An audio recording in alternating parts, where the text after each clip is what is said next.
conseiller et appuyer les États africains pour une professionnalisation du management électoral en vue de l'organisation des élections libres, transparentes, justes et équitables. C'est l'un des objectifs phares de l'Association africaine des professionnels du management électoral, Africa Élections. En Assemblée générale ordinaire, les membres, tous des professionnels et pratiquants des questions électorales, font un bilan des 9 années de travaux. Une fois mis en place, le conseil d'administration et le bureau d'Africa Élections se sont mis à la tâche pour obtenir la reconnaissance officielle de l'association. Ce processus, qui a duré plus d'1 an à l'époque, nous a permis d'obtenir un récépissé d'enregistrement de l'association. La première activité organisée a été un atelier de formation sur la communication publique. Ensuite, nous avons organisé le 14 juillet 2018 un atelier sur le thème « Réformer le code électoral pour le futur ». Nous pouvons nous réjouir que certaines de nos réflexions ont trouvé écho auprès du législateur qui a, par exemple, supprimé à l'occasion de la modification du code électoral dans la même année les dispositions créant les postes de représentants de la majorité et de la minorité parlementaire au sein des postes de vote en République du Bénin. Même si des points de satisfaction sont constatés, tout n'a pas été rose au sein de cette association.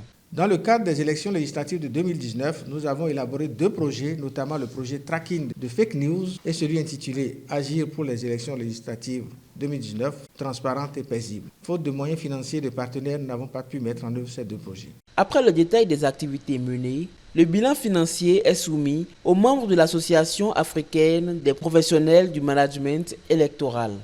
Après l'AG constitutive, le solde à la passation de services qui m'a été remis était de 756 100 francs et il fallait faire certaines activités en ce qui concerne l'enregistrement de notre association. Africa Élections a organisé le 14 juillet un atelier de réflexion sur le code électoral au Bénin à la chaire UNESCO. L'organisation de cette activité a coûté à Africa Élections 949 100 francs. Au cours de la même année 2020, on a organisé les élections communales. Les contributions des uns et des autres à 1 937 300 francs. Et après les dépenses, il en résulte un solde de 1 256 064. À cette date où je rédigeais le rapport financier, il se dégageait un solde de 300 940.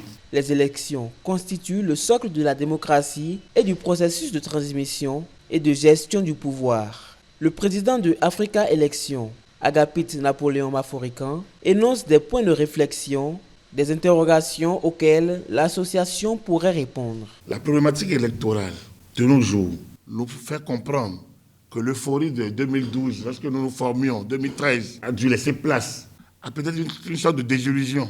Pourquoi, lorsque l'université d'Abomey-Calavi, une université aussi célèbre que celle d'Abomey-Calavi, la chaire UNESCO forme des administrateurs, pourquoi l'organisation des élections est-elle confiée à des magistrats et à des membres issus de l'opposition de la majorité présidentielle?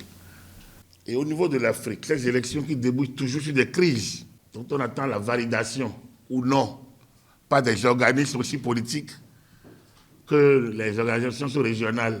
Au cours de cette assemblée générale élective, un nouveau bureau est attendu pour redynamiser cette union et le renforcer pour faire face aux prochains défis électoraux.